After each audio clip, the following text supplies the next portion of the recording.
Hi అండి, good evening. ఇప్పుడు time ఎంత అయింది తెలుసా? 12:30. కానీ నాకు నిద్ర పట్టడం లేదు. కొన్ని చీటింగ్లు నా మైండ్లో మెదులుతూ ఉన్నాయి. సో నేను ఒక రిక్వెస్ట్ చేసేది ఏంటంటే, మన నైజం మోసపోవడమే. జెంట్ అన్నవాడు మోసం చేస్తూనే ఉంటాడు లేడీస్ని. మీకు అందరికి తెలుసు, కోండ్రం, కొంచంగి, జంగాలపాలెం అండ్ చిన్న భీమవరం, పెద్ద భీమవరం, తులకలపూడి, గంగాదేవిపేట, అప్పంపాలెం, శివరంపురం, మల్లం, భూపతిపాలెం, ఇవన్నీ మీకు తెలుసు. సో మేము ఎంత కష్టపడి అక్కడ సమకూర్చామో కూడా తెలుసు. అవన్నీ చర్చి వాళ్ళ పేర్లను పెట్టేసి చర్చి వాళ్ళు కట్టుకున్నారని అబద్ధం చెప్పాడు. నాకు మెయింటెనెన్స్ ఇవ్వాల్సి వస్తుందని. సెకండ్ థింగ్ ఏంటంటే, అతని ప్రాపర్టీ నేను అమ్ముకుని ఇక్కడికి వచ్చేయడానికి ట్రై చేశానంట. వినండి, బుచ్చిపేట, చిట్టిపాలెం, తురకలపూడి, ఇవన్నీ పాస్టర్స్ ఉన్నారు కదా, బుచ్చిపేట మండలం పాస్టర్స్ కూడా వినండి. వైజాగ్ పాస్టర్స్ ఎంతమంది అయితే నా హస్బెండ్ జాన్సన్ని మీరు బిలీవ్ చేస్తారు, నమ్ముతున్నారో, అతన్ని యాక్సెప్ట్ చేస్తున్నారు, అందరూ వినాలి. అలాంటి అబద్ధాలు ఎందుకండి? మోసపూరితమైన ద్వేషం అవి ఎందుకండి చెప్పండి. సో నా ఉసురు తగలకుండా ఉంటుందా?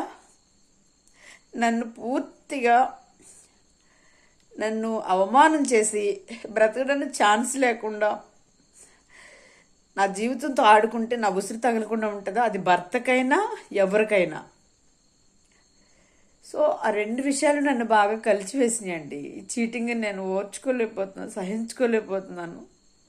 నన్ను చాలా చాలా బాధ పెడుతూ ఉన్నారు.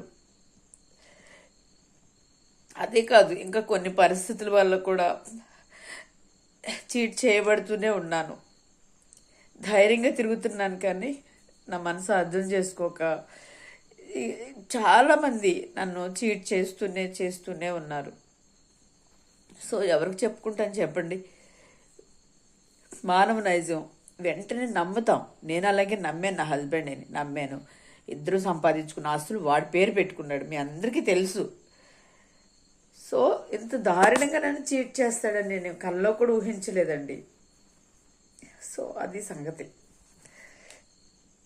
అతని ప్రాపర్టీ నేను అమ్ముకురావడం ఏంటి? వాళ్ళ ఆయన నన్ను వాదిస్తున్నాడు.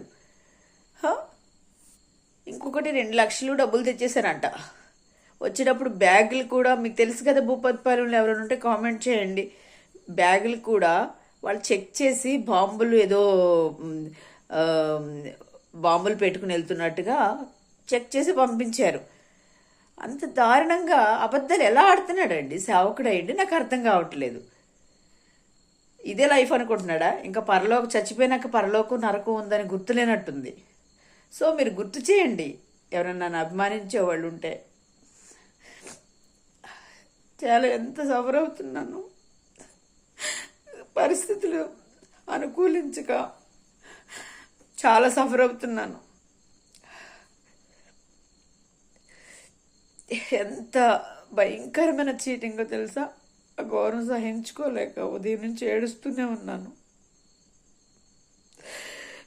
సో యెహోవా ఈరే, ఈ మిడ్ నైట్లో నాకు నిద్ర పట్టక ఈ వీడియో చేస్తున్నాను. ఈ వీడియో వల్ల నాకు వచ్చేదేం లేదు, ఒరిగేదేం లేదు. ఏదో సాటిస్ఫాక్షన్ కోసమే. ఓకేనా? Okay, thank you.